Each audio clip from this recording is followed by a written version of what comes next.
government of the Republic of Ghana. Grant that it may perform its high duty as in thy sight. Give divine guidance to the President of the Republic. Endow members of Parliament and ministers of state with discernment and vision, integrity and courage, that through the labors of government, this land and people may be well and truly served, and thy good purposes for the common human life be realized in our midst. Amen. O God, grant us a vision of our country, fair as it might be, a country of righteousness, where none shall wrong his neighbor, a country of plenty, where evil and poverty shall be done away with, a country of brotherhood, where all success shall be founded on service, and honor shall be given to the deserving, a country of peace, where government shall rest on the will of the people and the love for the common good. Bless the efforts of those who struggle to make this vision a living reality. Inspire and strengthen our people, that they may give time, thought, and sacrifice to speed the day of the coming beauty of Ghana and Africa. Amen.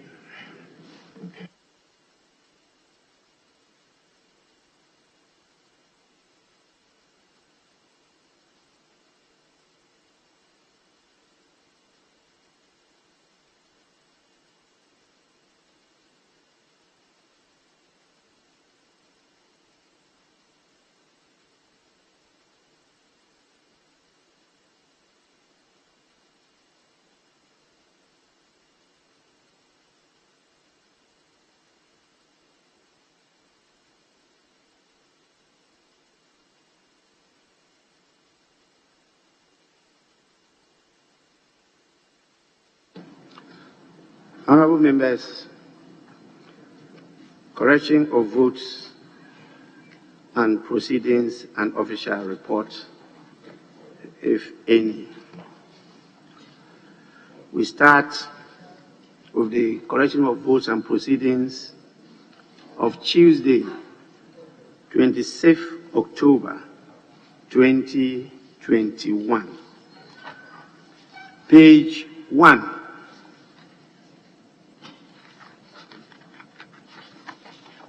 Page 2.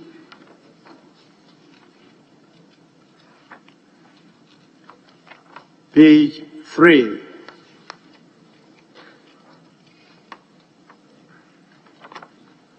Page 4.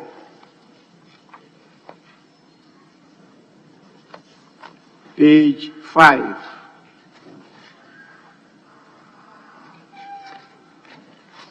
Page 6.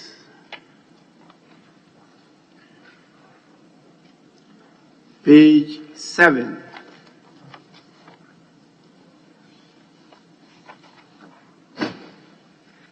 Page 8.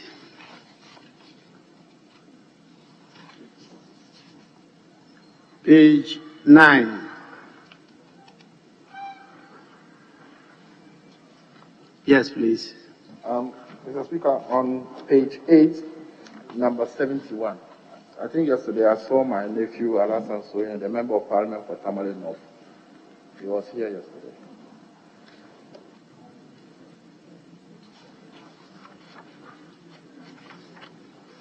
Yes, that is Honorable Suhini.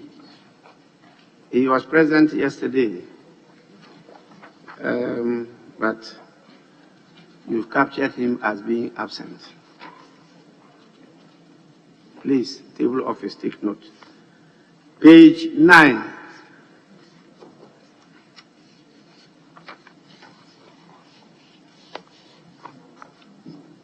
Page 10.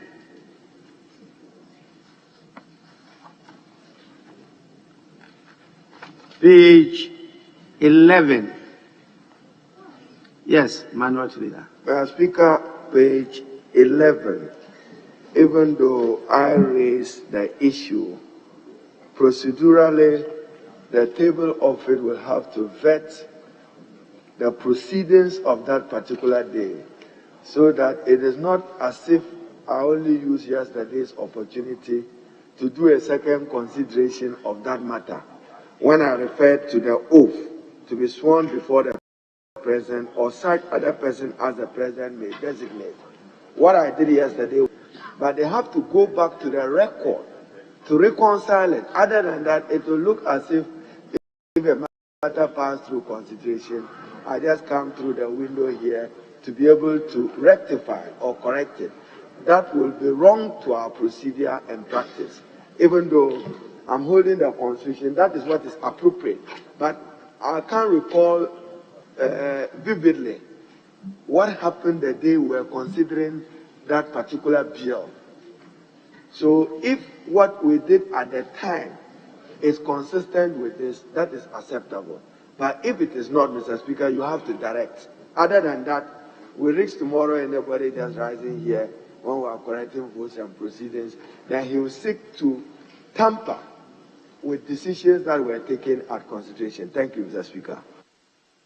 Yes, table office, the minority leader is right. Can you testify? Is that the decision that was taken by the House when the bill was being considered, or is just because of his intervention yesterday? Because we did direct that you should cross-check to make sure that the decision that was taken by the House is what is captured as part of the votes and proceedings.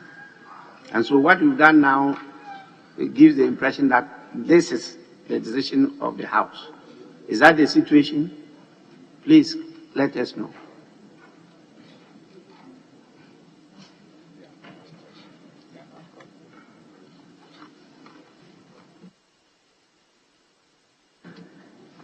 All right, we proceed. When they get the decision, they will come back to us. Page 12.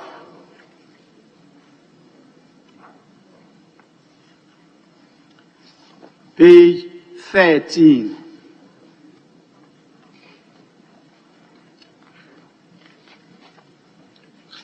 Page 14.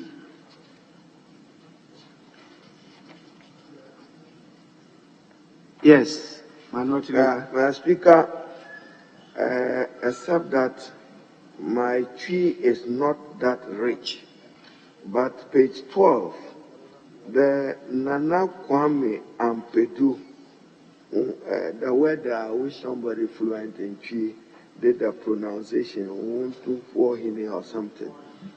What? Someone will help me with that. Page 14. It's correct. Page what? Page 12. Oh, you are back to page 12. Yes.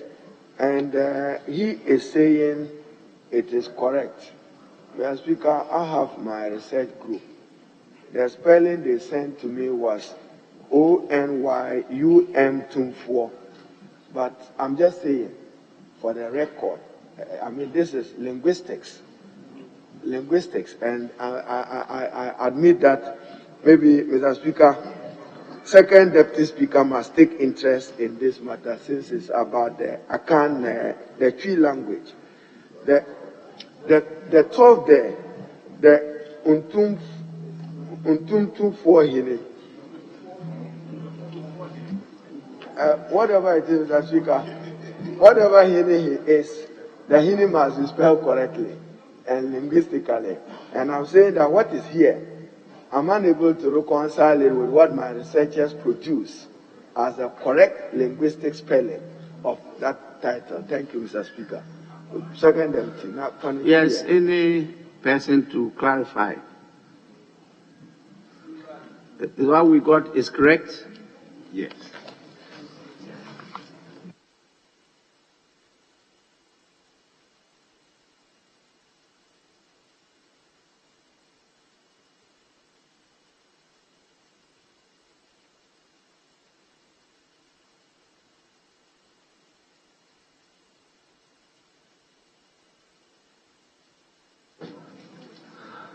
Well, this is the right one, which is talking about a group, the chief of the group of singers or musicians. Yes, the chief of musicians. If there's one person, then your point comes in. Okay. Page 13, page 14, page 15. Yes, please. Speaker, thank you for the opportunity. Speaker, under item number G, that's golf. I believe the word for should come after responsible. That is by the Honourable Minister responsible for Parliamentary Affairs, Mr. Osechi Mensah Bonsu, on behalf of the Honourable Minister responsible for public enterprises. Yes, Honourable Member, you are right. Table office, take note. Yes, sir. The same. Thank you so much. Page 16.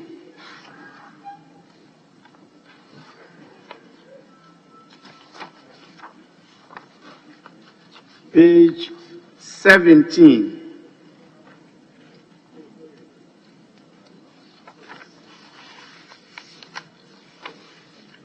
Page 18.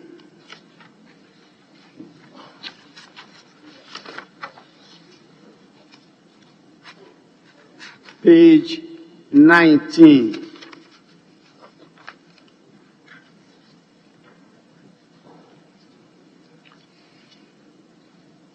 Honourable members, in the absence of any further corrections, the votes and proceedings of the first sitting of the third meeting of the first session held on Tuesday, 26 October 2021, as corrected, are adopted as a true record of proceedings.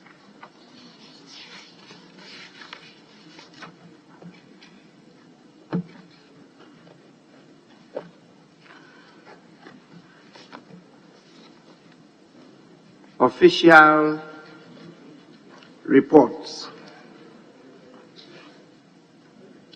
We have 2 official reports. One on Friday, 18th June 2021. So we'll start with that before we go to the Tuesday, 22nd June. Official report of Friday, 18th June 2021. Any corrections?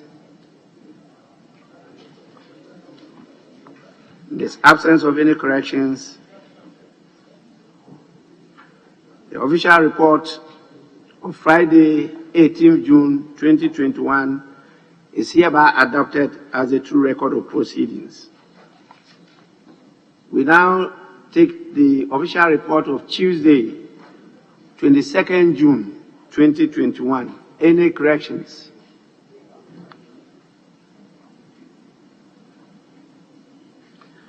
In the absence of any corrections, the official report of Tuesday, 22nd June 2021 is hereby adopted as a true record of proceedings. Honourable members, we move to item 5.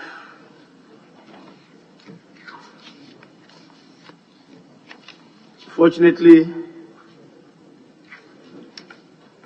I have a number of recommended statements, but I have not admitted any of them. I'm still going through them, and I want to plead with honourable members that when you are submitting a statement, please make sure that you capture your name and constituency. Some statements have come without names and constituency, so I had to struggle to identify who the person is. And leaders will have to sanitize this. Either you allocate one person to take care of statements so that I get a recommendation from one leader from each side of the House. The recommendations are come from all leaders. And I can tell you there are difficulties. So please, Front bench, this is to you. I see that some of you are conversing, you are not listening. Are you with me? I said it's better that as leaders, you permit one of you to be in charge of statements. So I get the recommendation from one person from the leadership. In the absence of the person, yes, anybody could. But where all the 5, and in this case, it means 10, are making recommendations of various statements and this and that, there are some challenges I'm having. I don't want to disclose the challenges. So you have to meet and discuss and allocate. One could be handling questions where you screen the questions before they come for me to admit. I have done that with my deputies, so we know what is happening. And some of you, when we go through the questions or statements and we mean it, let's talk. We expect you to come forward to discuss. And some of you don't come forward, and sometimes I see them on the order paper in the form that you have submitted to leadership or to the speaker to admit. Please, let's go by the rules. There's good reason why we will invite you to come and let's discuss. Yes, I saw that you were up on your feet. The Speaker, if I heard you clear, it means all statements or questions from either side would have to come through the nominated person among the leadership so that there will be sanity. I think that is the guidance you are giving to us, the directive you are giving to us. I think it's in the right order. But Mr. Speaker, after they have been submitted to you, what I wish your guidance on, if the members who so submitted the questions or the statement to the leadership will be able to be notified in advance on the day that the statement had been admitted to be presented on the floor. But sometimes, because there's a vacuum there, a statement may be admitted by your good self. You will notify the leaders at briefing that today I've admitted these 2 statements. Maybe the member who submitted the statement either at the beginning of the week or during the previous week may be absent on that particular day. So if we can get advance notice on the day the statement will be allowed for presentation on the floor, I think it will close the vacuum and there will be sanity. Thank you, Mr. Speaker. Just for your guidance, if you give us some guidance. Well, it's a good proposal. The challenge we have is the nature of business for the day. Sometimes we may want to take a number of statements, but there may be so much business that leadership will come and they'll say, no, we don't have time to take this number of statements. And then we have to delay and let it come another day. Another reason may be that timing is very important. Timing of the statements. And so at the appropriate time, when it's delivered, it gets the maximum impact. When you delay it for far too long, it loses its value. Particularly urgent statements and some statements of political value. That is why you are here for. You are politicians, partisan politicians. There's nothing wrong with it. That is why we opted for partisan politics. And so it is permitted for you to be partisan on the floor of the House and to represent your constituents. Only we do that in civility and decency.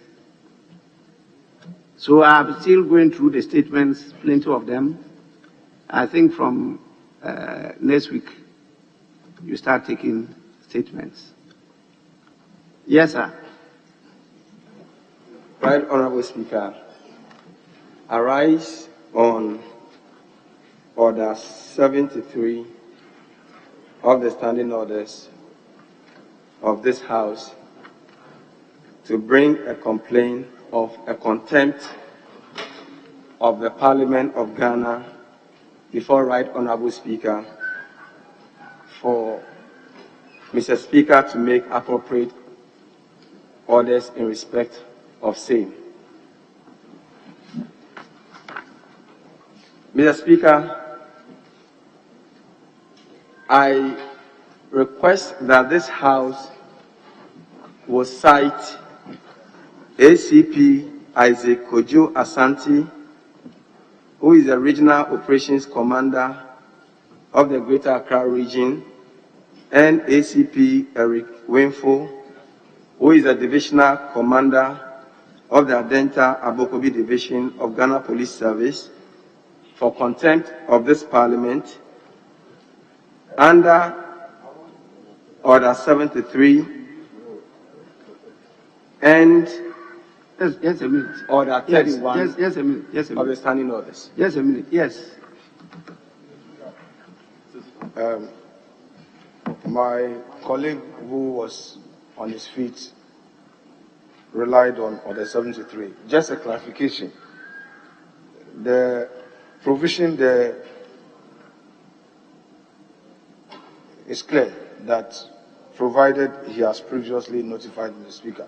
Mr. Speaker, he didn't add that to his submission to the effect that he has previously notified you of this application. I only wanted to be sure that this has been so done because, Mr. Speaker, there was a similar application during your temporal absence and objection came from the deputy minority leader, and his contention was to the effect that the applicant, Mr. Speaker, then your second deputy was in the chair, that the rule is specific that Mr. Speaker should have been previously notified. Can I finish with respect? Mr. Speaker is talking about civility and decency.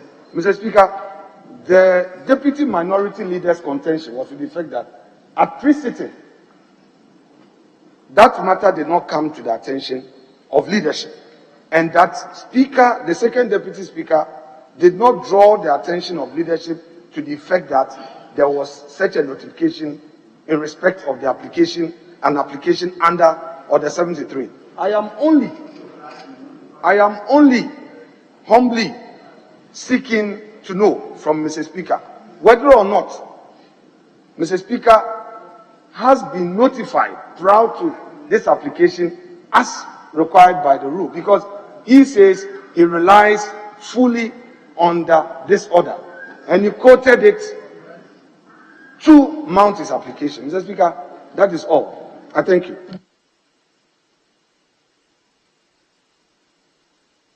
Yes, please. Thank you very much, Mr. Speaker. Mr. Speaker, as the Deputy Minority Whip, on that day, I had to interrupt my Deputy Majority Leader for his non-compliance with Order 73. So when Honorable Susu wanted to come under Order 73, he came to me on the floor here. And Mr. Speaker, I put it to him that, have you notified Mr. Speaker before? And he answered in the affirmative that, yes, I've already done that. So if that is the clarity my honorable colleague wanted, that compliance, the clause is provided he has already notified Mr. Speaker on that, and that has been done.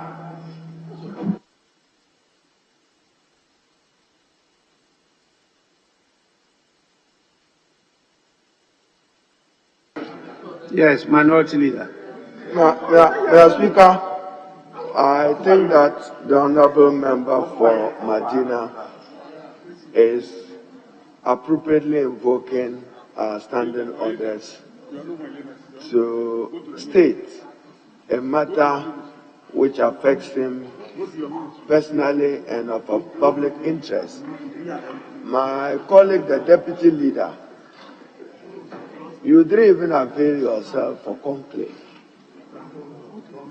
You just came in. Habib was holding the fort for all of you. That's what I'm saying. Don't spoil the temperature here. At conclave, I said at conclave, even matters to discuss on this floor, is the deputy whip who, in your absence and in the absence of the leader, was holding the fort. You just walked in. So even if this matter was discussed at conclave, you would not have benefited from it. Indeed, Mr. Speaker, I must admit that even me, I got to conclave late when you were almost rounding up with the clerk and other people. But you still put the question openly, what were the matters we were to consider? So let the honorable member flow. You raised a matter, but don't forget that you were not available yourself. Thank you. Yes, Deputy Majority Leader. Mr. Speaker, with respect, just respond to Honorable Harun Idrisu. I spoke to Honorable Habib. The issue of contempt. You are saying that I didn't avail myself at conclave. Yes, that's what you said.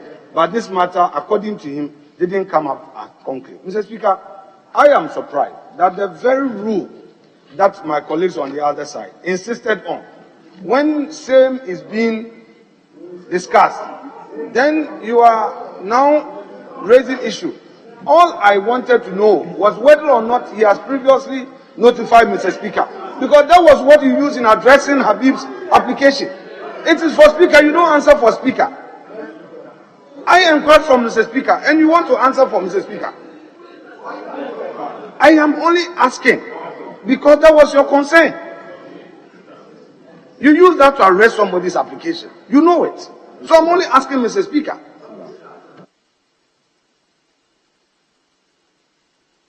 Yes, Deputy Whip. Majority.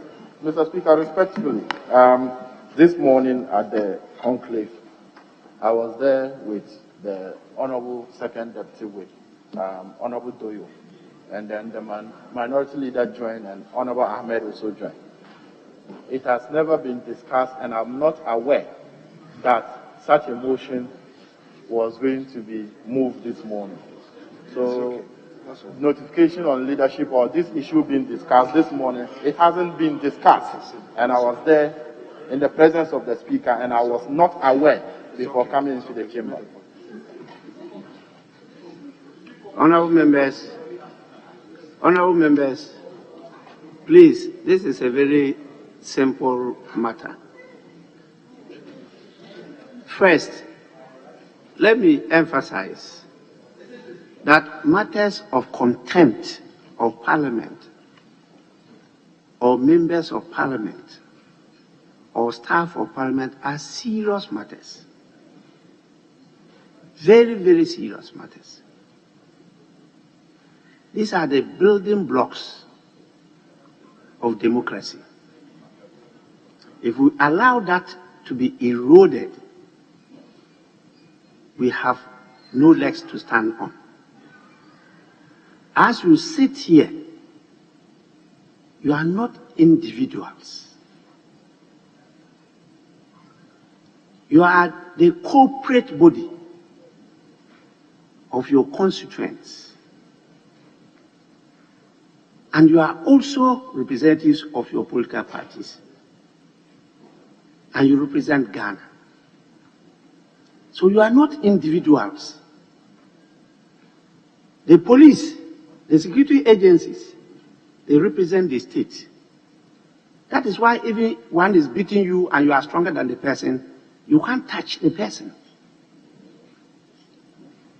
But that is a serious offense. If you touch the person, you touch the state. And the state will deal with you.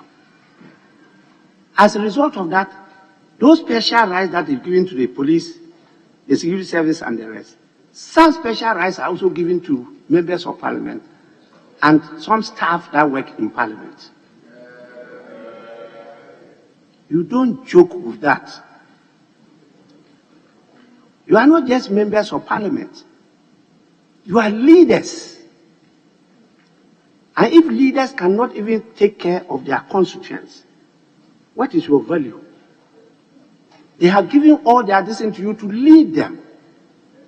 Lead them to have better lives.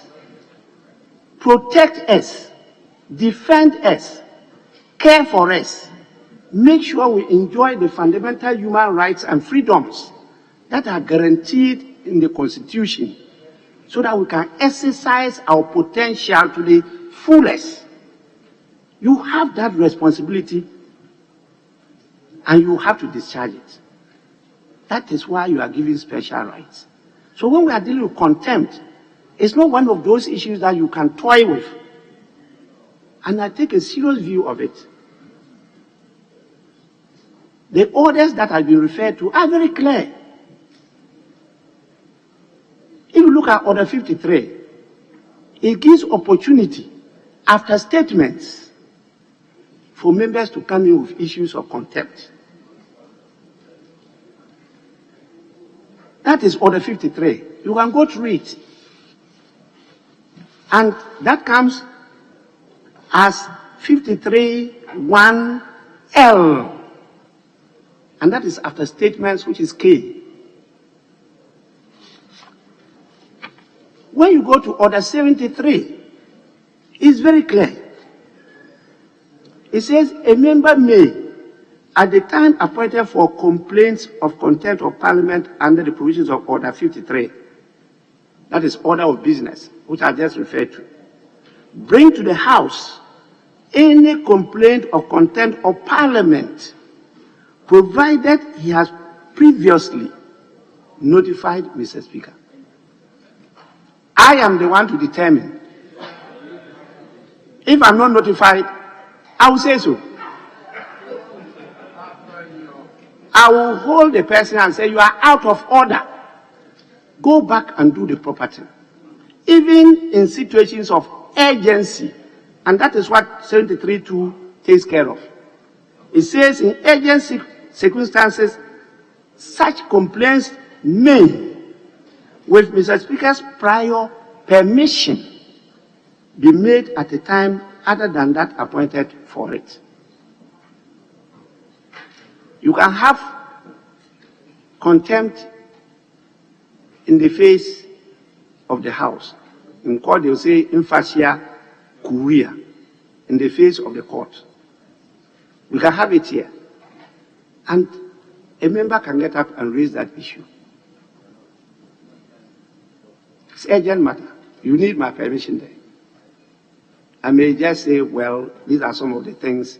Just take it that, oh, the member has made those comments or statements in jest. And then we proceed.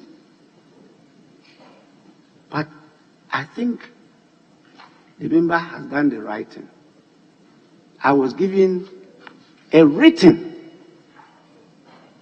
complaint by the member, dated October 25th. The clerk to Parliament was also given a copy. It's not only the Speaker. The other practice you are referring to is not part of the standing orders.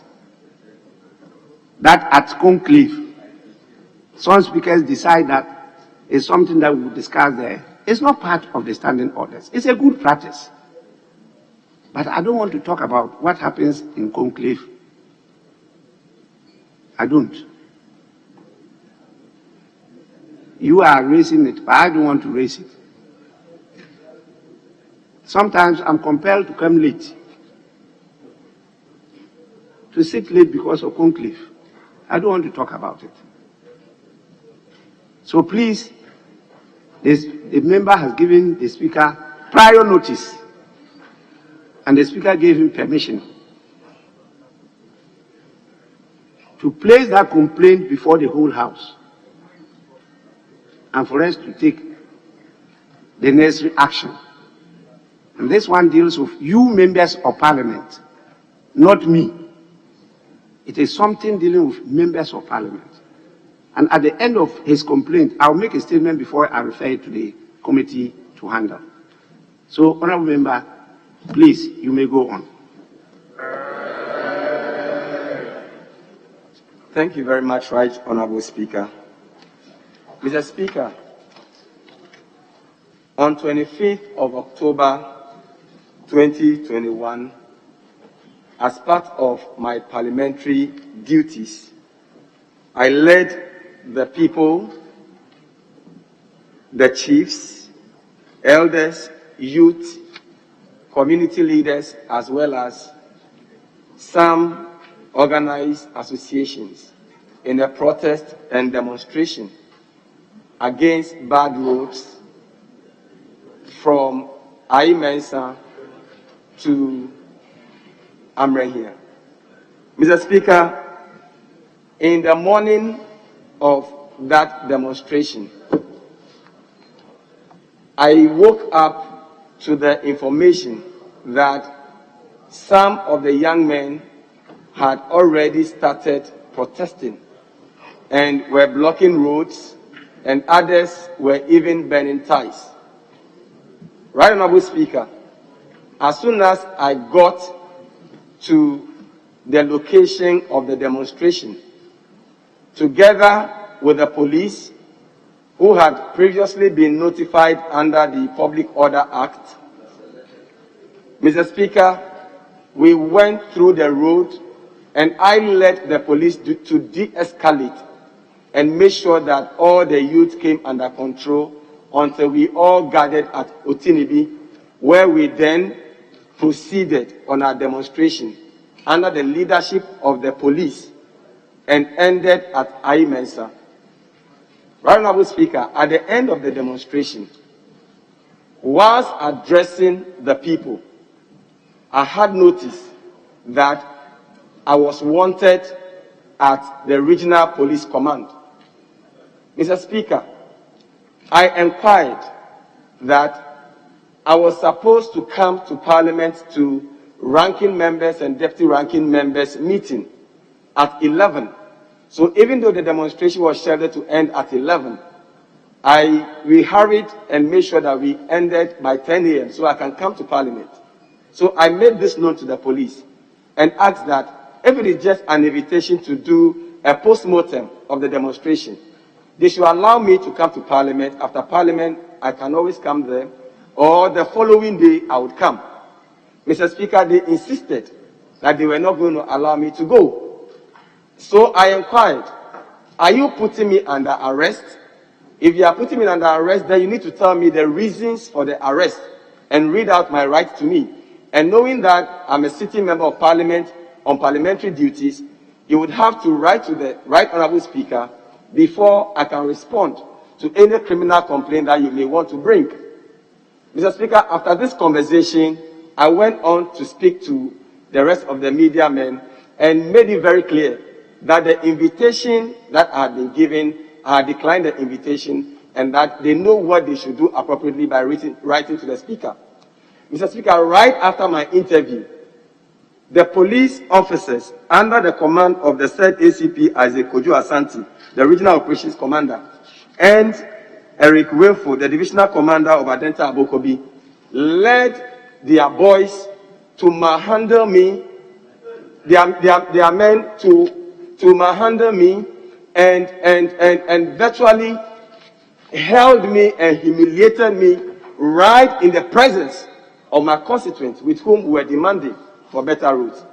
Honorable Speaker, but for the fact that the youth ganged up to rescue me from the hands of the police, they would have just bundled me like a common criminal into their standing vehicle. And Mr. Speaker, when the youth eventually supported me and got me into my vehicle, Mr. Speaker, the said police officers stood in front of my vehicle and continued to bang my vehicle and refused that they were not going to allow me to leave the venue of the demonstration until I mustered courage and sped off the area. Mr. Speaker, I believe that the conduct of the said two officers are clear.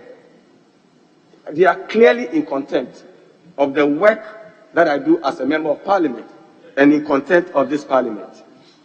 And Mr. Speaker, I understand that as members of Parliament, we are not above the law. We are here to make laws, so we must be the first people to uphold laws in this country. And Mr. Speaker, that was the reason why when we started the plans for the demonstration, we did a community engagement together with the chiefs and people. We served the police and all the institutions that be with our community and gave them 14 days ultimatum.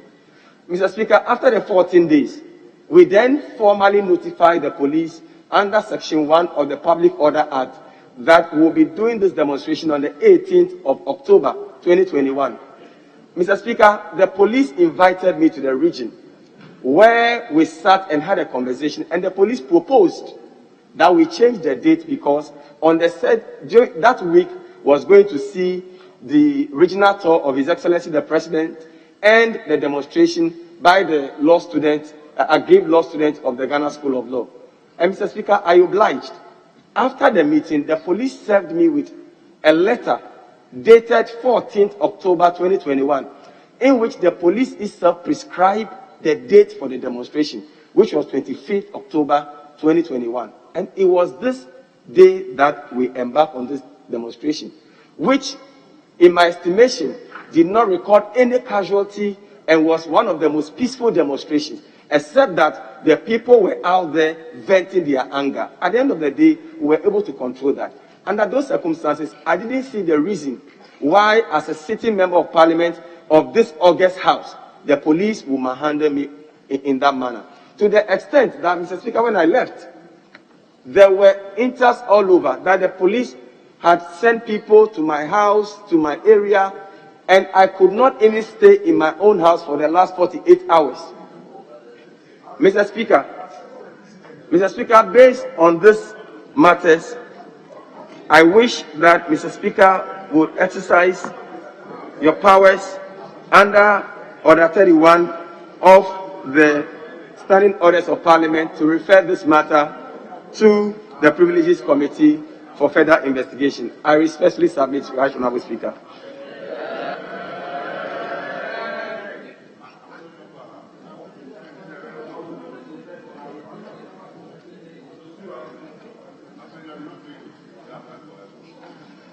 Honourable members,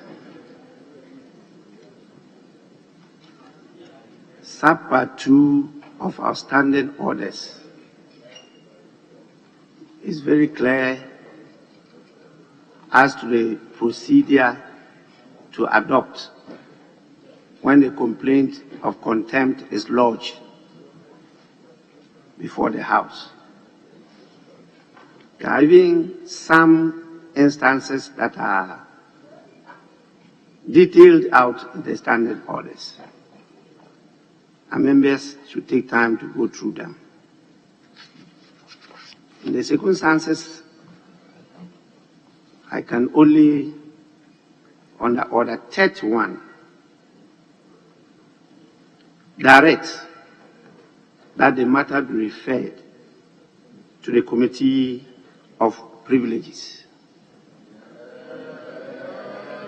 The committee will investigate the complaint and will submit a report to the House for the full consideration of the matter. At the end of the day, it is the House that will determine whether the complaint and the report, with whatever evidence gathered, really did constitute contempt of Parliament. So it's a decision that will be taken by the House. But we must pass through the process.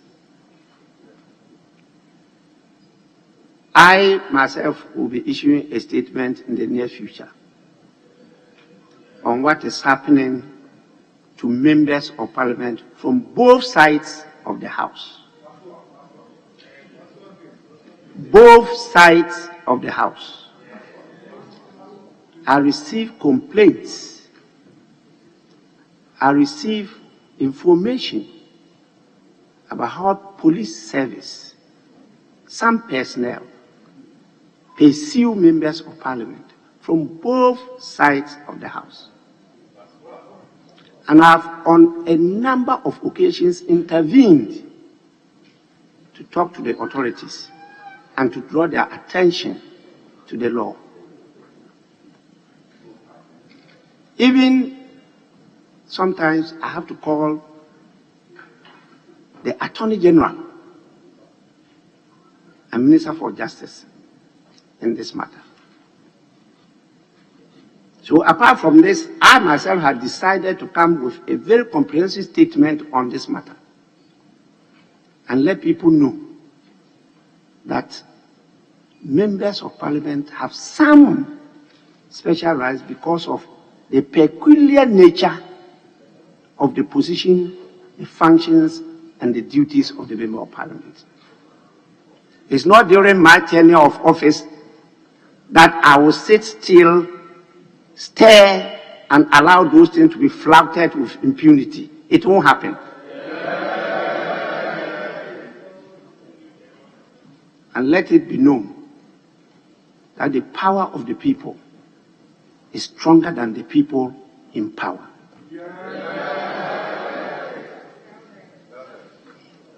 The matter is so referred.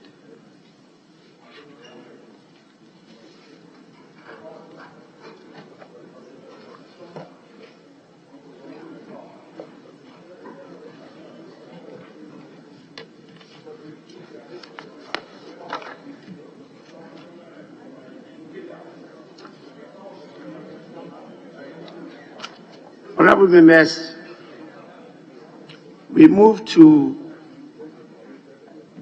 presentation of papers, and that is at the commencement of public business. Item 6, presentation of papers. 6A1 by the Majority Leader and Minister for Parliamentary Affairs. Yes, please. Thank you, Leader. Mr. Speaker. Mr. Speaker, item 6A1. You said the paper is to be laid, and the minister laying it is by the Majority Leader and Minister for Parliamentary Affairs. However, Mr. Speaker, I just want your guidance on that same item. The item there is Annual Statement 6I, Annual Statement by the Audit Committee of the Coastal Development Authority for the year 2020. Mr. Speaker, I'm asking this because the Coastal Development Authority, I think their budget came under other government obligations and it was under the Ministry of Finance. The Speaker, the overseeing committee on the development authorities at that time, we were of the view that looking at the quantum of money going there, it must be under as the substantive minister for local government and rural development. It was not. The budget was presented by the Minister for Finance. The Committee for Finance went through the budget. The expenditures have been made. Audit has done.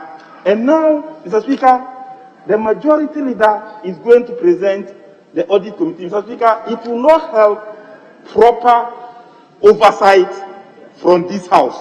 And I believe that that annual statement by the Coastal Development Authority, if it is not under the Minister for Local Government and the Rural Development Authority, then, Mr. Speaker, the Minister for Finance must lay that annual statement or audit report for better oversight and scrutiny.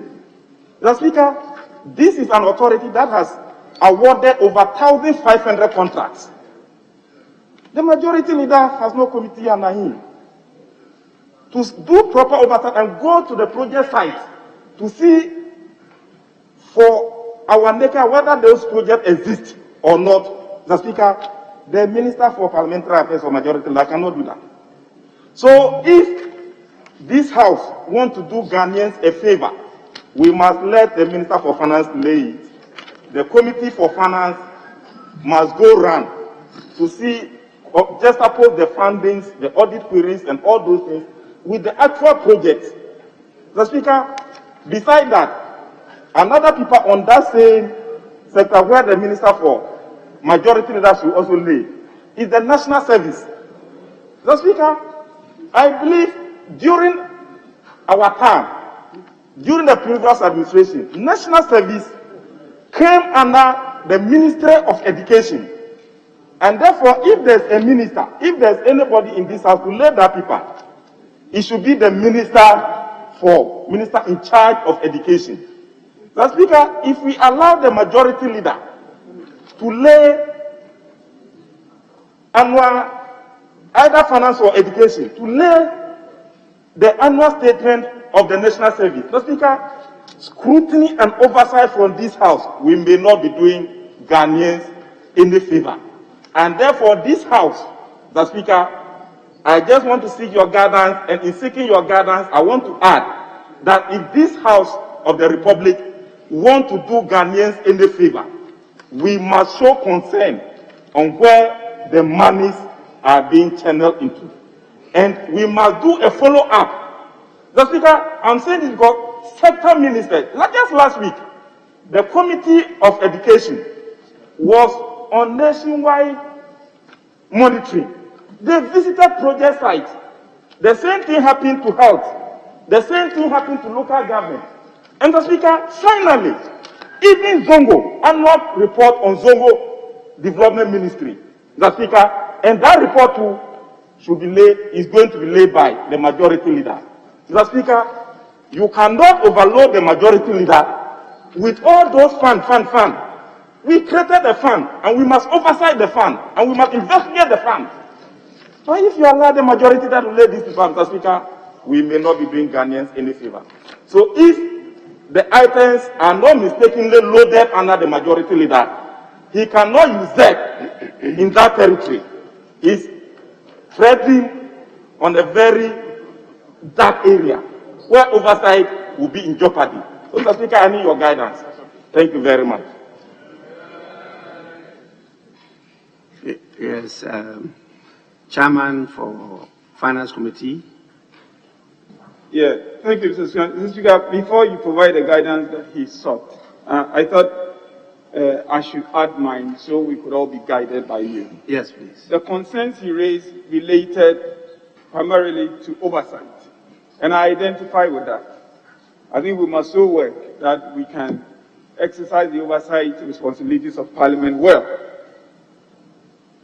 But the discussion is about, that discussion should be in reference to the referral as to which committee looks at it. Once these items have been brought to the table's office, it would have come under somebody's signature. That somebody is really the owner of that paper that has come here. If you are concerned about oversight, then, Mr. Speaker, I would like to know whether that should reflect in the kind of referral that it will be made, or it is a matter to do with who lays it. That's the guidance I'm seeking, Mr. Speaker. Honorable members, this is a very simple matter. This is government business. All government businesses come through the leader of government business to the House. The business is chaperoned by that minister. Now we call Minister for Parliamentary Affairs, but that ministry is not overseeing Parliament because it's a ministry. But we have the majority leader who is also the leader of government business. So he champions government business on the floor. He doesn't do so when it comes to parliamentary business or constituency business.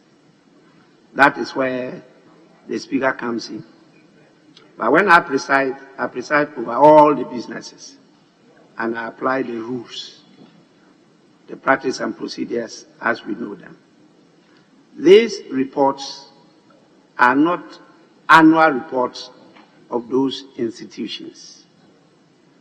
These are annual audit reports, specific.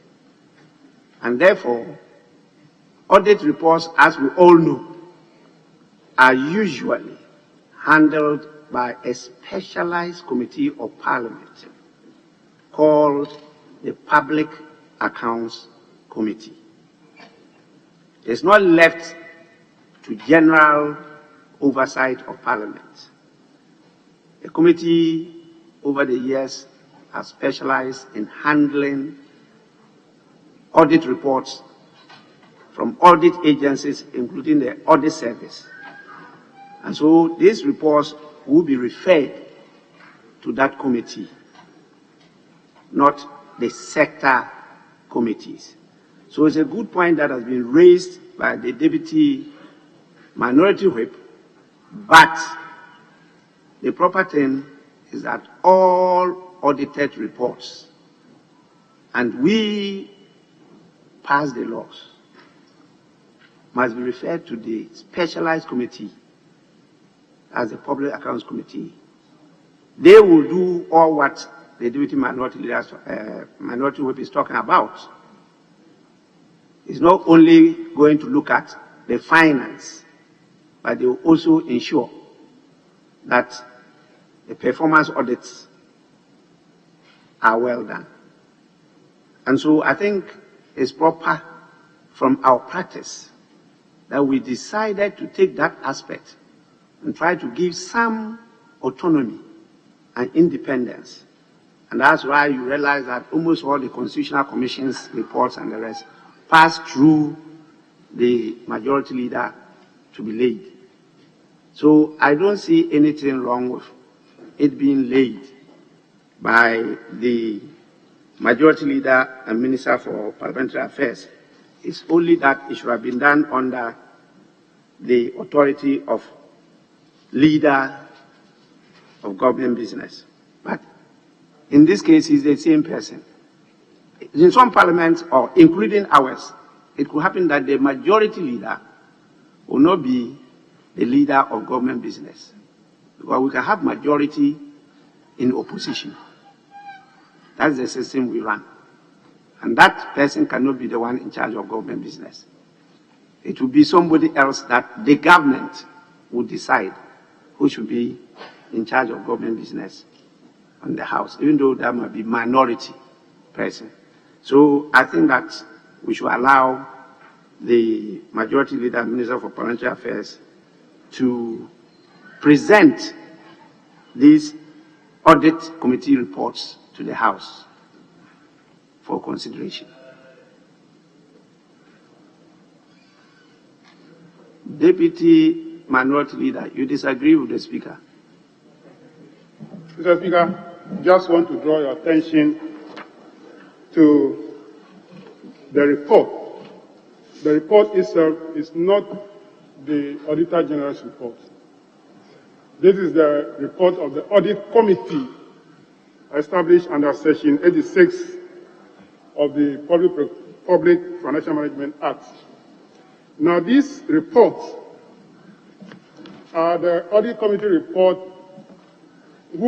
which work on the recommendations of the Auditor General and the Public Accounts Committee to ensure that those recommendations are implemented by the sector agencies.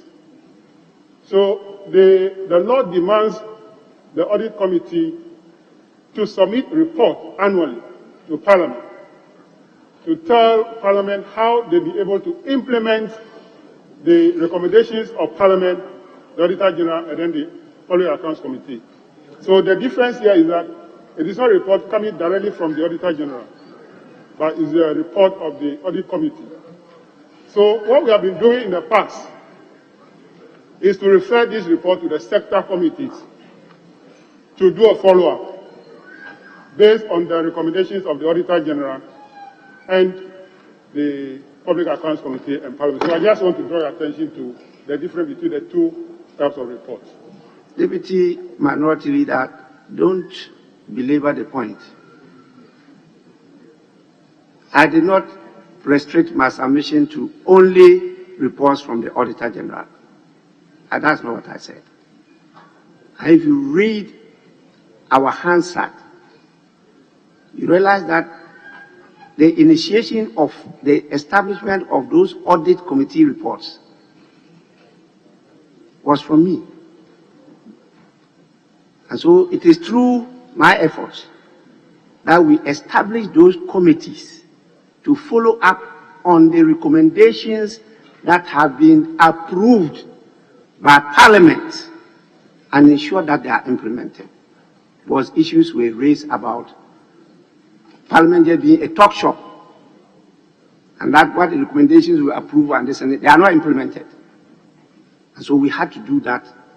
And I used, as chairman of the Public Accounts Committee from 2001 to 2004, insist that those committees sent reports to the Public Accounts Committee annually. Then we realized during the course of that it did not amount to anything. That is why they are included in the later legislation. The Public Accounts Committee was a political committee. It used to be chaired by the minority leader.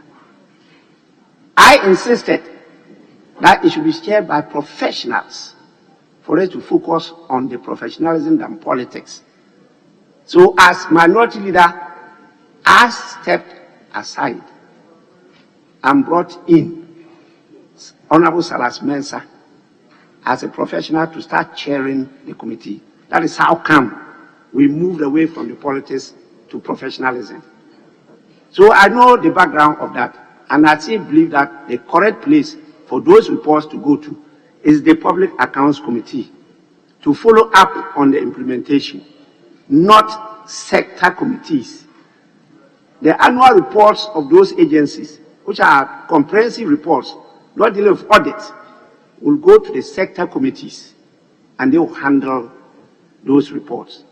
And that is why I've given my positive response that that is the right thing to do.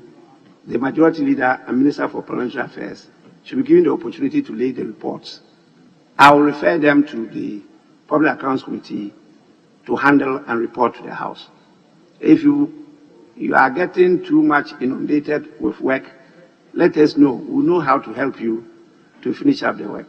Yes, sir. Thank you, Mr. Speaker. Mr. Speaker, the committee is overwhelmed with the number of reports that we work on. Annually, we have more than 10 reports from the Auditor General. And so, if we are adding the Audit Committee reports, it will be too heavy for us to carry. So I will suggest that what we've been practicing already by referring to the sector committees, we should continue with that.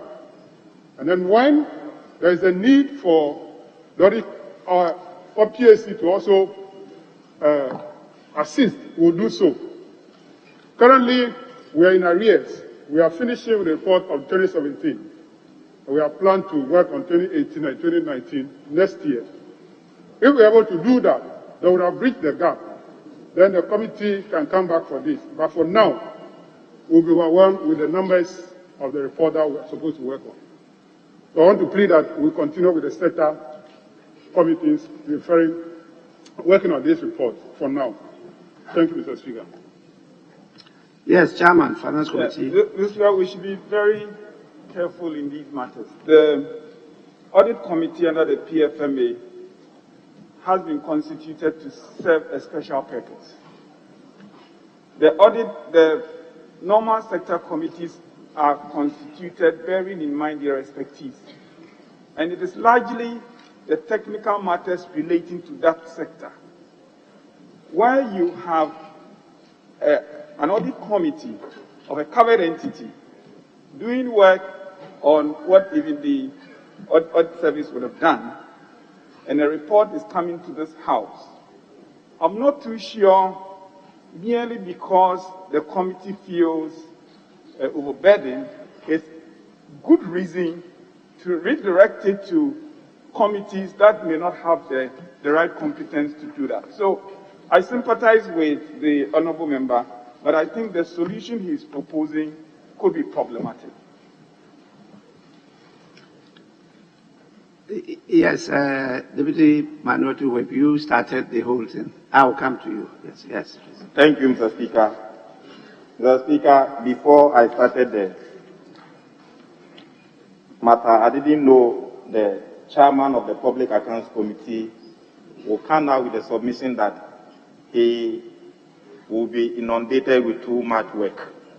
In that regard, Mr. Speaker, I just want to refer or to draw your attention to Article 187, Clause 6 of the 1992 Constitution. Mr. Speaker, and it reads, Parliament shall debate the report of the Auditor General and appoint, where necessary, in the public interest, a committee to deal with any matter arising from it. Mr. Speaker, right from 92, we have not been able to form this committee. I think if, in considering the submission or rendition of the chairman of the Public Accounts Committee going forward, we will consider constituting this committee to deal with the report of the Public Accounts Committee after it has been debated in this House. I think it will help in settling some of these matters so that their workload will not be overburdened, where the reporter general reports will come, and instead of dealing with that, they will be dealing with the secondary reports from their original reports. This is what I want to put before you, Mr. Speaker, if it will help.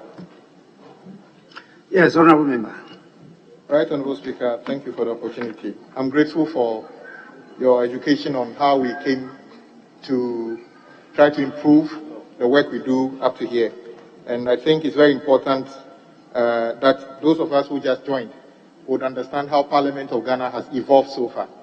Mr. Speaker, I also agree with whatever you said. But just to sympathize with my senior colleague, the chairman of the Public Accounts Committee, yesterday we laid similar documents, and we referred all of them to the subject matter committees. For instance, on page 16, all those that have to do with the assemblies were referred to the local government committee. The ones that had to do with health were referred to the health committee. So I'm sure what he's doing is to plead that their burden is lessened. But Mr. Speaker, I noticed something. Currently, we just started this session of Parliament. We have enough time to do a lot of work. I can count only 15 members of the majority. So in other words, we have 15-member majority. I'm saying this simply because getting close to the close of this session, you're going to see ministers and chairmen rushing to Parliament to force us to work till midnight. It will not happen this time around. If you call yourself majority, you did not, 15 of you can't be here. Actually, that one you are not in charge. Yes. So you go on with yourself. Okay. 15 of you cannot be sitting in this chamber and be calling yourself majority. Look at here. Are you not ashamed of yourself, calling yourself majority? So if you are not ready. Honourable Member, please. Okay. Make your point. Mr. Speaker. All right, okay. Honourable Member, we had noticed that the new patriotic party was having a regional conference of the Ashanti region. And we know Ashanti region has 49 constituencies. Out of that, Mr. Speaker, there are 47. Thank you for the timely correction. 47 constituencies, and out of that 47, they are in control of what?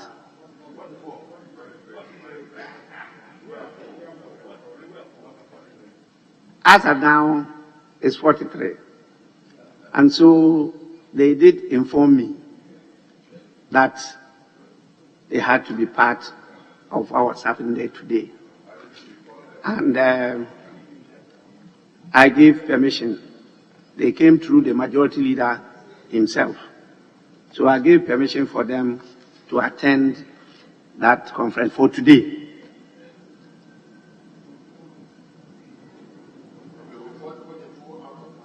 I am not even sure it's 43.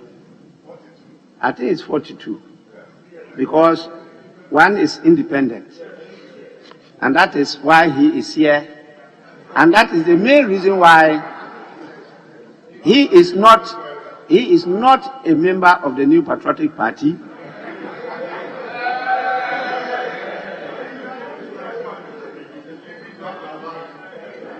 He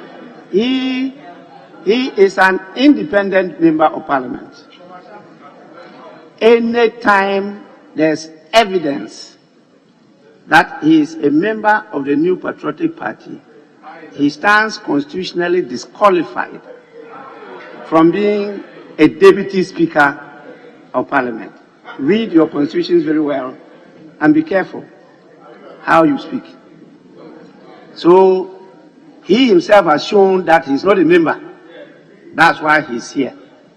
Don't compel him to be a member. If he wants to, he will join at any time. But if he does so during the tenure of his office, he stands disqualified to be a deputy speaker, and we'll have to look for one.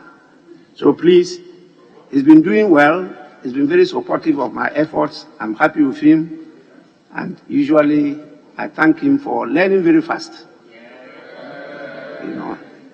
But let me say that we have one high court in the country. One high court. But it's just not one person. So we can have one public accounts committee, but with branches. We need to support you. I sympathize with you. In fact, I empathize with you. I was there before. That time the load was not that huge. We've added on to. Parliament is prepared to support you. We have the men and the women here to add, because we need professionalism in that committee. In fact, the Indian Parliament has invited me to celebrate with them their 100 years of the establishment of their Public Accounts Committee, and I'm going to give the keynote address in India. So I've done a serious research right out from the establishment of the Public Accounts Committee globally, when it started, how it has developed up to now. It is the key committee for the oversight of Parliament. And we are prepared to build it up to support it, because one of the weakest functions of this House is oversight. We're very good in lawmaking, and we are ranked very high when it comes to lawmaking, but we are ranked also very low when it comes to oversight.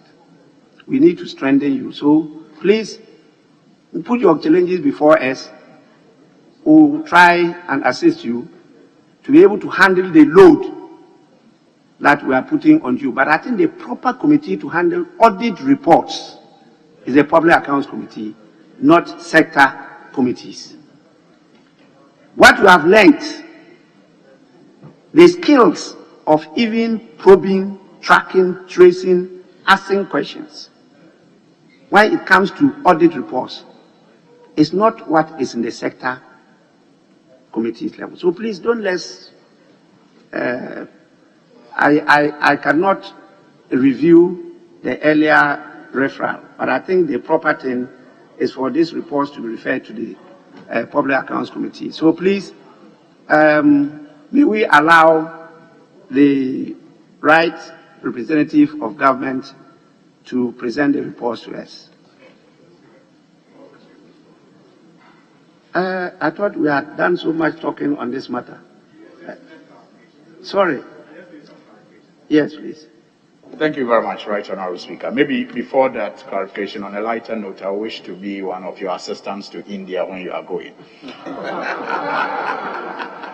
Mr. Speaker, you want to be assistant speaker? No. One of your assistants, just to assist you on the trip. I'm not qualified to wear the shoes of Mr. Speaker yet. Yes, just to assist you on the trip. In case you need water to drink, I'll be there to serve the water, Mr. Speaker. But Mr. Speaker, you indicated that the majority leader made a request through you to lead the MPs from the Ashanti region to meet with the Ashanti. I just wanted clarification if the meeting is with the new patriotic members of parliament from the Ashanti region or members of parliament from the Ashanti region. That's just what I wanted clarification for. I'm sure you were not here from the very beginning. If not, this question doesn't arise.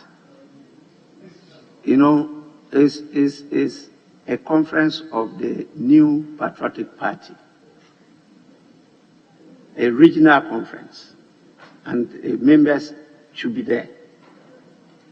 And a request has been made through the leader, and the leader did approach me. And it's part of your duties and functions. And so I granted permission that they could attend, which they have done, and they said they will be absent today, only today. So they are there, and I think it's the right thing to do. Any party can do the same, and you get the permission. So today we can forgive the majority for being minority on the floor. But if it continues, I know what to do. I know what to do to bring them up to speed. So please, can we allow the lawful representative to lay the papers? Honorable Kodo, you have a special type of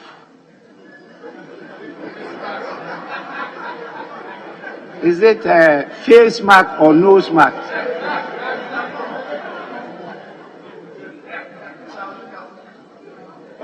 Yes, please. Right, Honorable Speaker. This brand of the face mask was provided for us by this House, by Parliament. They provided it for us to go and replicate in their constituencies. So I made about 10,000 and distributed among my people. So I've also kept some, and I'm wearing them.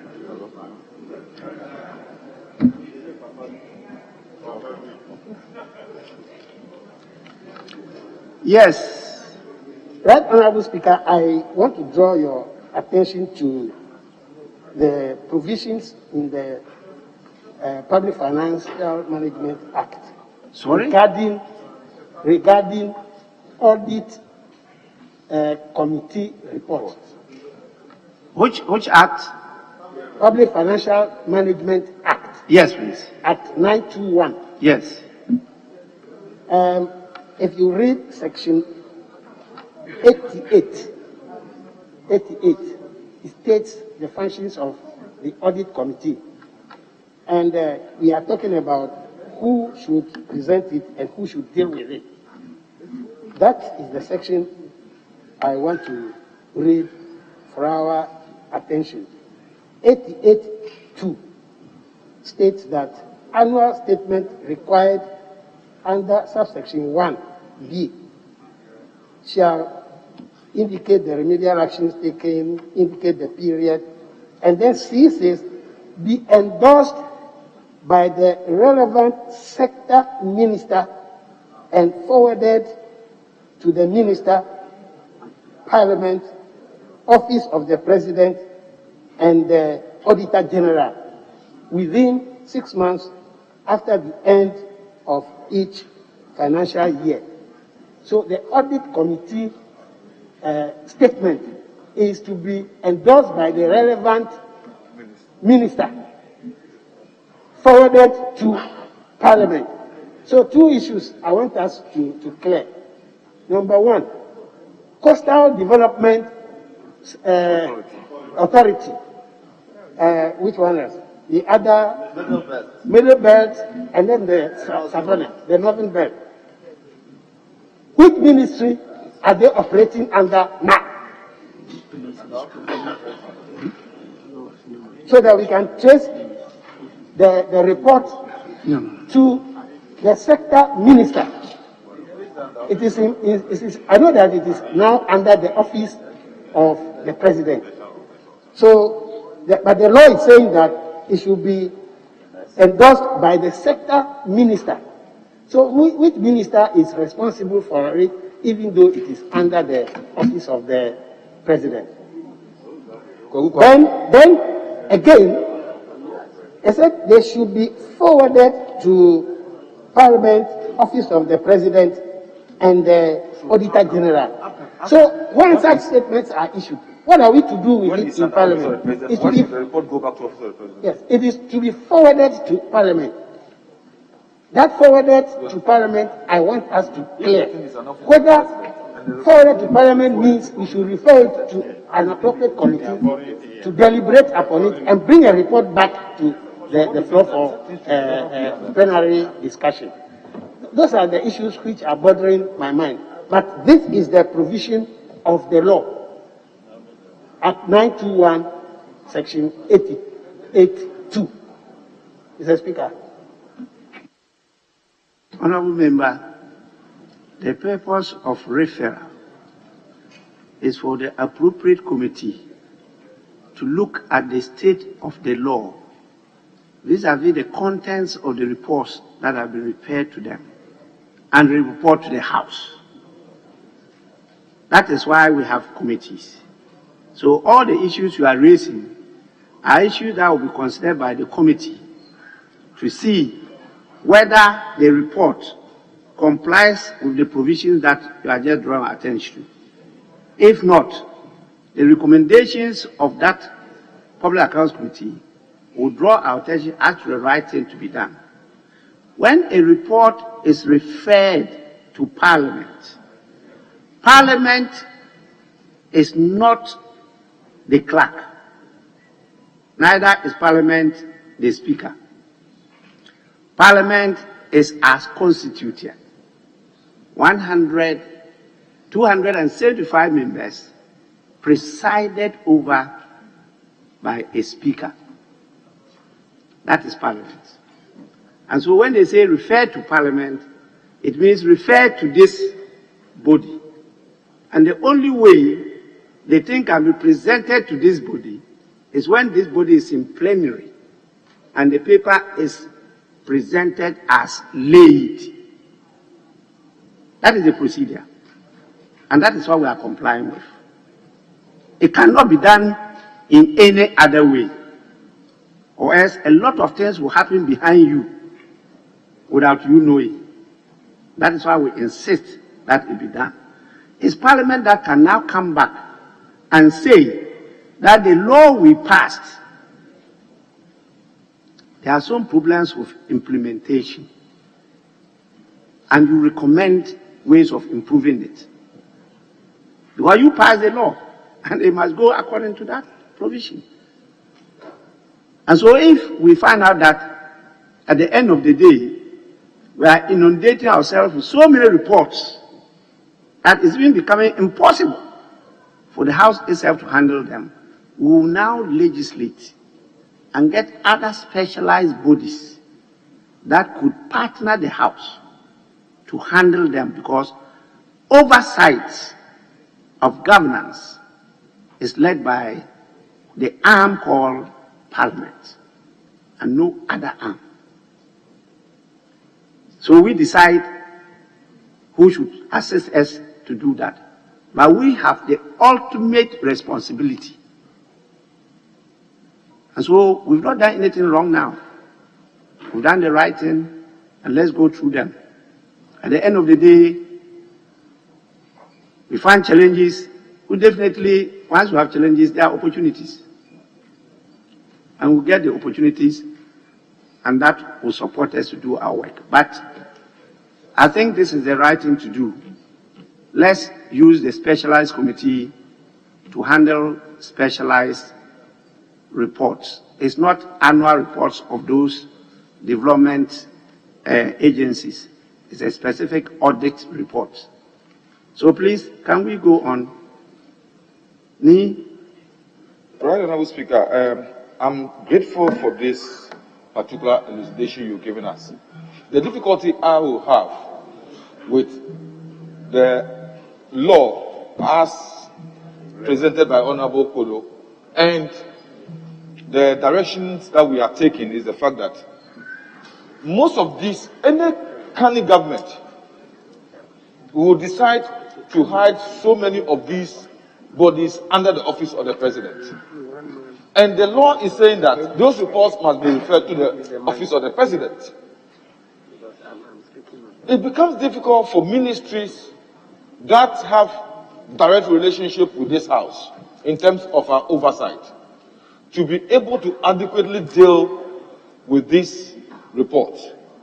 So, Honorable Speaker, I think this house should be looking at making sure that in order to enhance our oversight, have a sort of law that will prevent the number of such agencies being created and offered to the president. Because, like the Deputy Whip referred to, the Coastal Development Authority, the Middle Belt and the North, huge sums of money. Their budget allocations are huge. 1 million, one constituency. Former Ministry for Special Initiatives, huge budget. Today, it's been collapsed. So how are we even going to have the opportunity to critically look at what they did and how they did it? So this house, in order to help us, should be critical about those number of amorphous structures that are created and budgets have for them to get away of people getting out of our oversight and supervisory role. Right, Honorable Speaker. I submit. It shouldn't be a problem at all. There's not time for a seminar or workshop for us to be looking at these things. But, you know, as a country,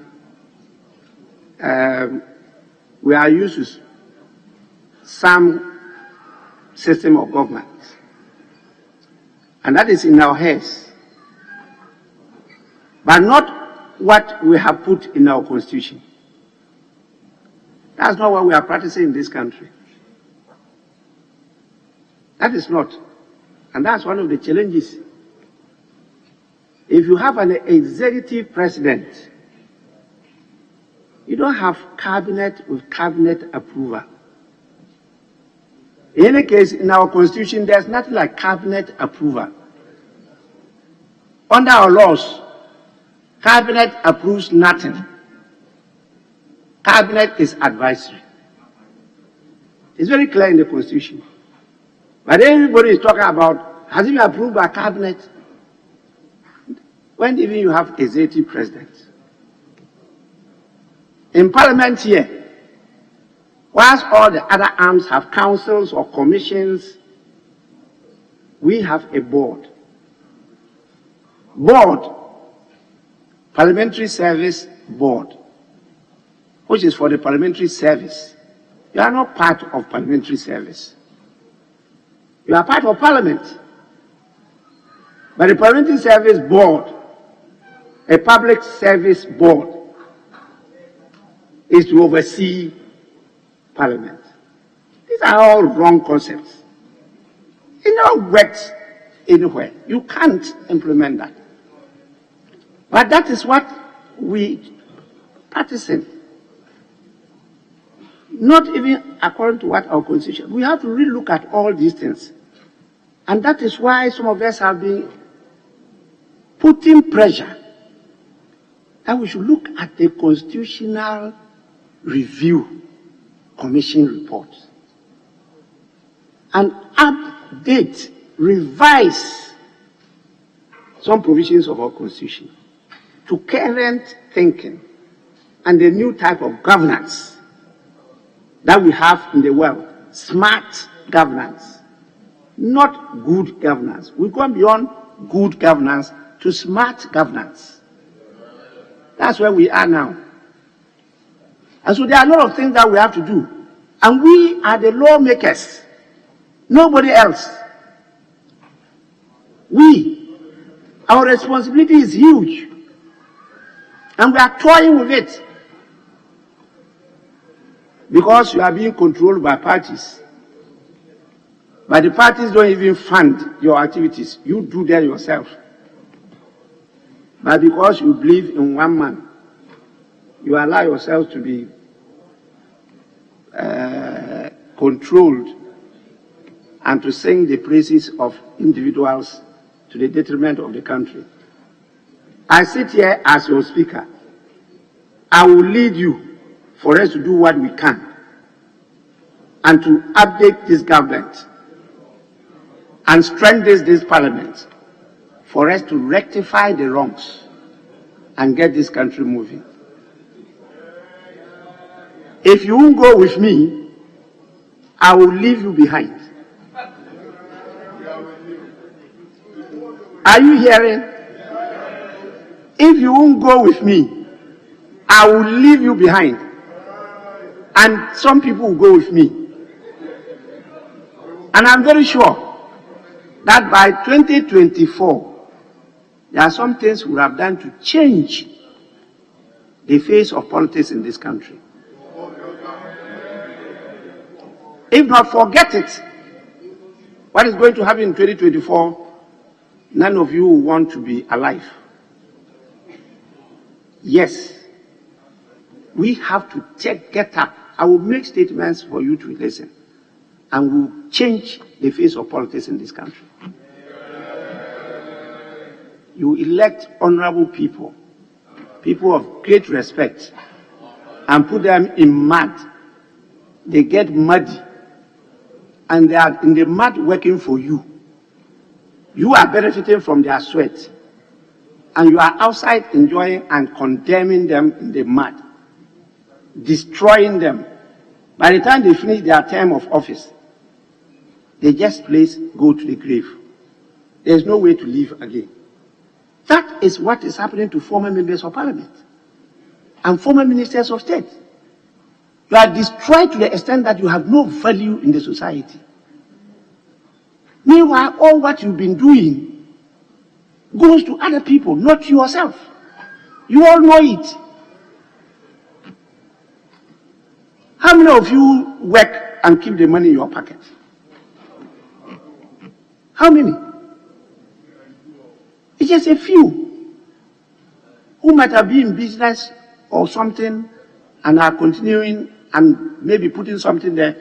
But majority of the MPs sweat to satisfy the hopes, the aspirations, and needs of their constituents. At the end of the day, after you struggle to win primaries and you lose, you have no peso in your pocket. The same people will insult you every day in the constituency. And we can't correct this. You can't even tell the people this. Please. We will lead and legislate in this country. The next politics, you have to disclose the source of your money and account for how you spend it. Yes, that is how democracies are run. They just won't allow you to go for any money anywhere and come and spend it anyhow. And then you say that you are running a corrupt-less free government. How can that happen? When you have come in with corruption, how can a product of corruption fight corruption? Please, let's don't pretend. Let's stop these things. Honorable, can you lay the papers and we move on?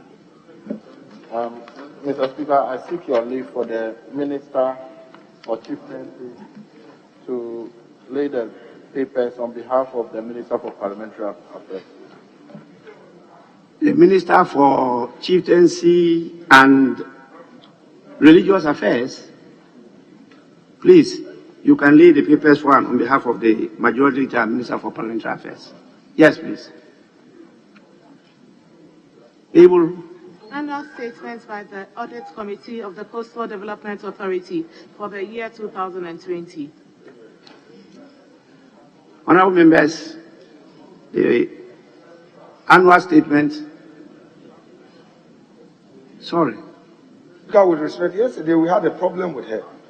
Read aloud. We must hear you. Mr. Speaker, that was the problem yesterday. Yeah. Yes. Yes, please. You must read aloud. We must hear you.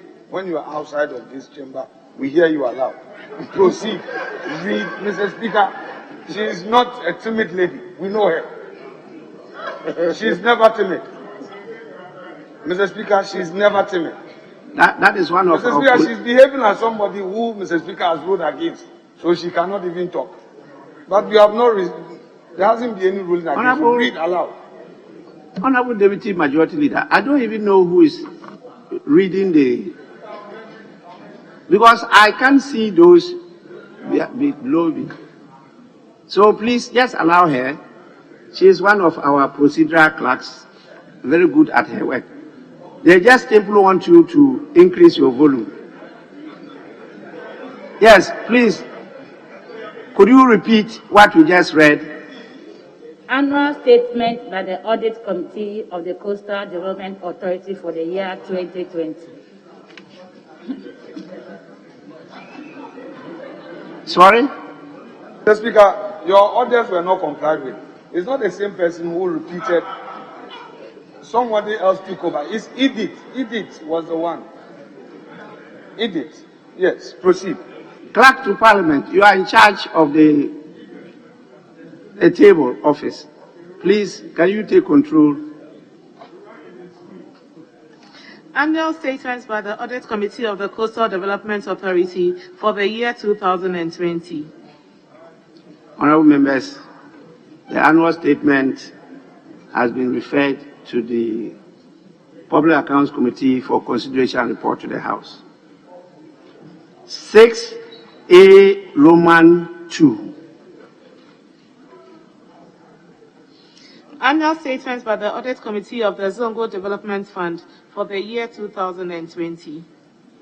Honorable members, the same annual report of the Audit Committee of the Zongo Development Fund is hereby referred to the Public Accounts Committee for consideration and report to the House. 6A Roman 3. Annual statements by the Audit Committee of the Public Procurement Authority for the year 2020.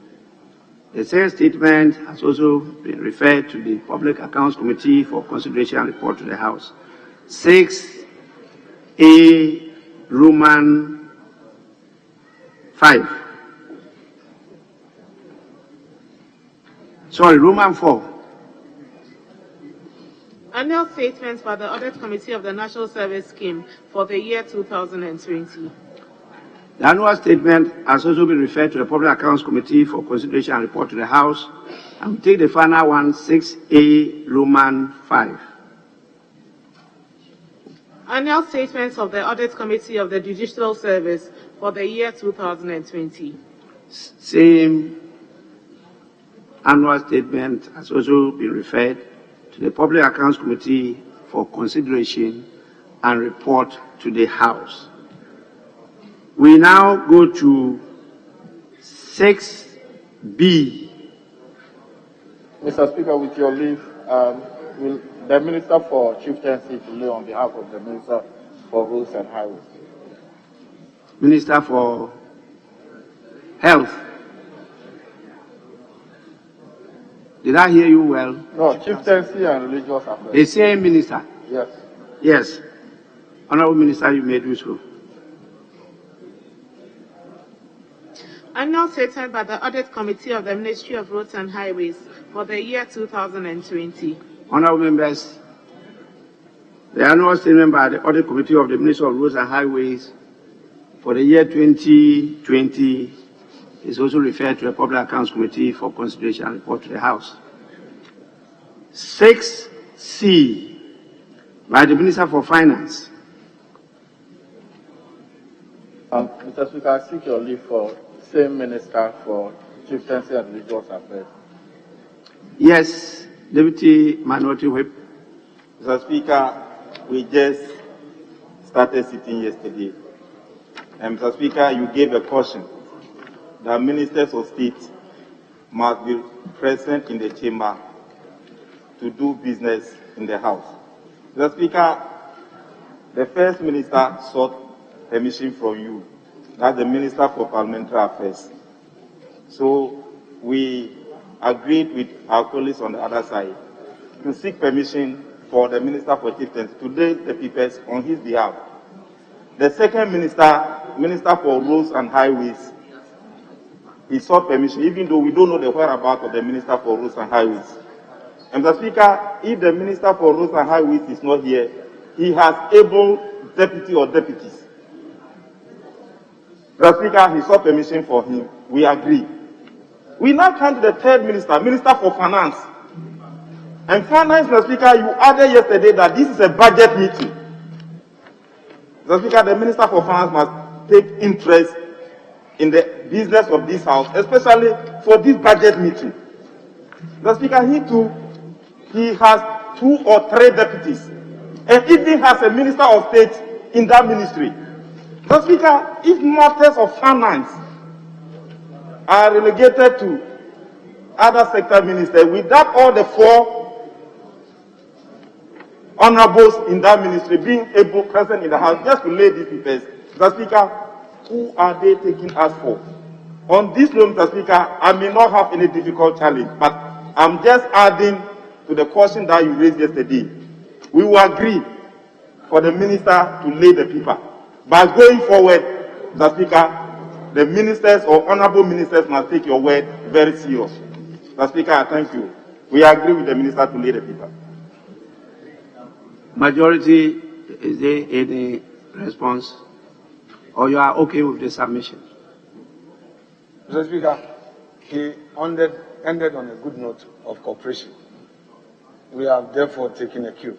Mr. Speaker, you may be well aware that the ministers have always taken this House serious. What did you say? Mr. Speaker, I said that he ended on a note of cooperation. Yes.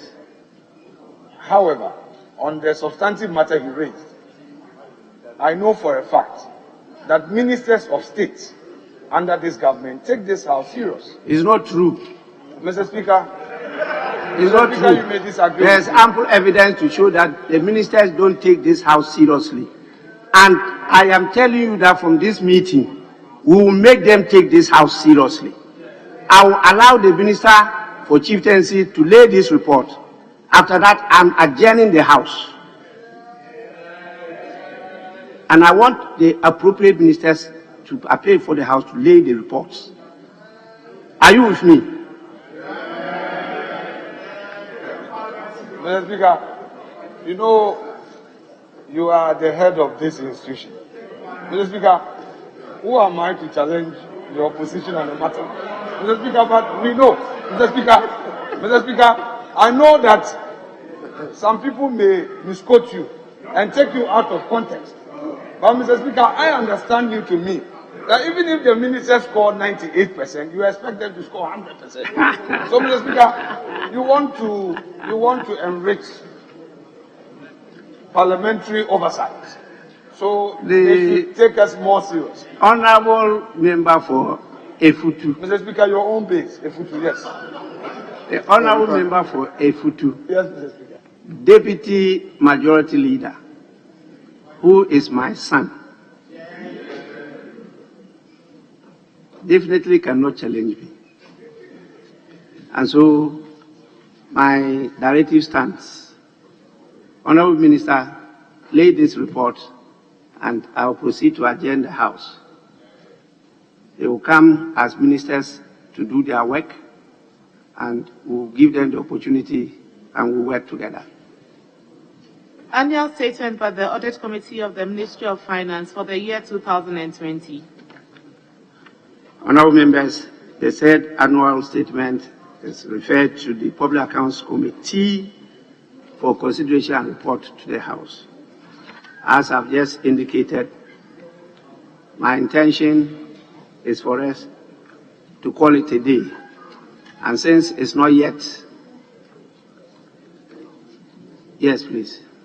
Mr. Speaker, I just wanted to draw your attention. I thought you were going to adjourn the House. The Education Minister is part of the delegation the Majority Leader seek your permission for. Sorry? Your permission for in the Ashanti region. You said what? The Education Minister. Yes. He's a member of the delegation the Majority Leader sought your permission to attend the regional conference in Kumasi. So if with your leave, if the Minister for Chieftaincy and Religious Affairs could lay his the report. I'm sure, Honorable Member, you were not listening to me. If you were, this interruption would not come in. Please, leaders, let me hear from you.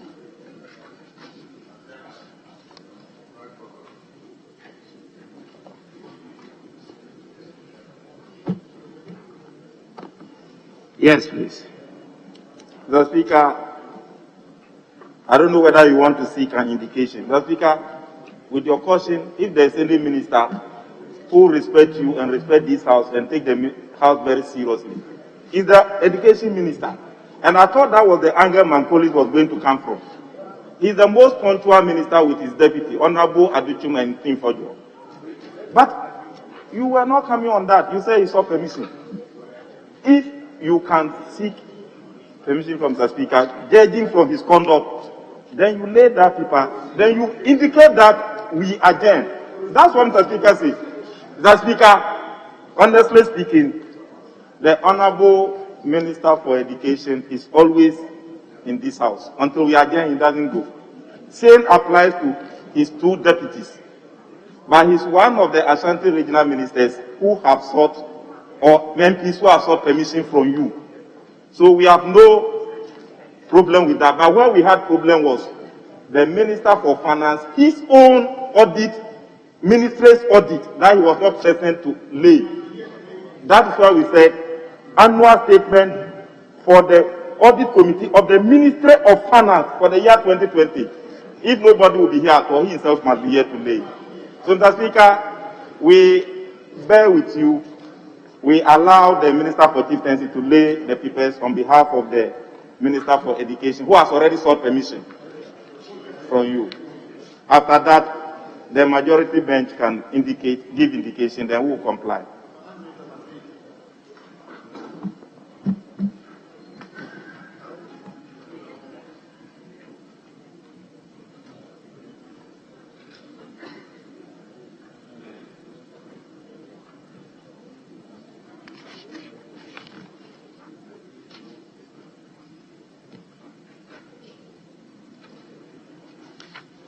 What I was doing was applying Order 42-2,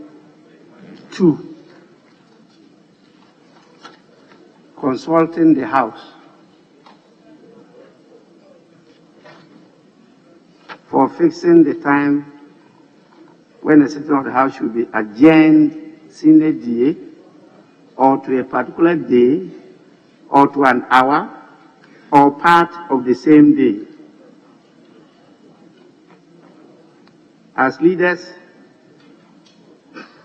you're trying to compel me to do your wish. I'm aware of the performance of the Minister for Education.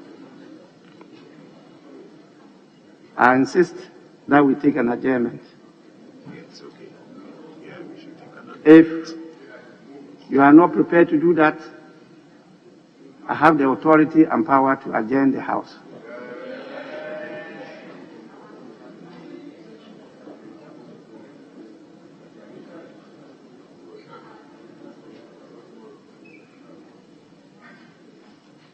Chairman, Finance Committee, you were up.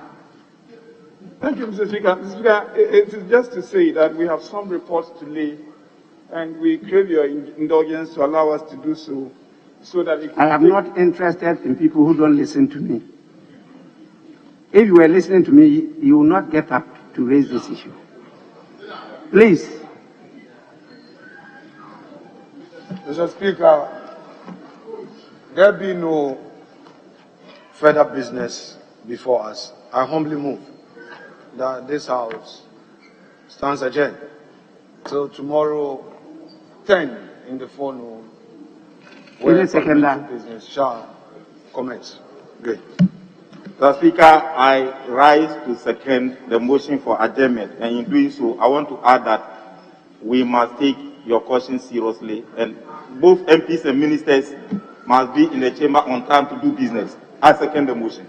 Honorable members, motion for adjournment moved and seconded is now for the consideration of the House. I put the question. Those in favor of adjournment say aye. Aye. Those against say no. The ayes have it. The House is accordingly adjourned to tomorrow at 10 in the forenoon, when we shall reconvene to continue the business of the House. The House is adjourned.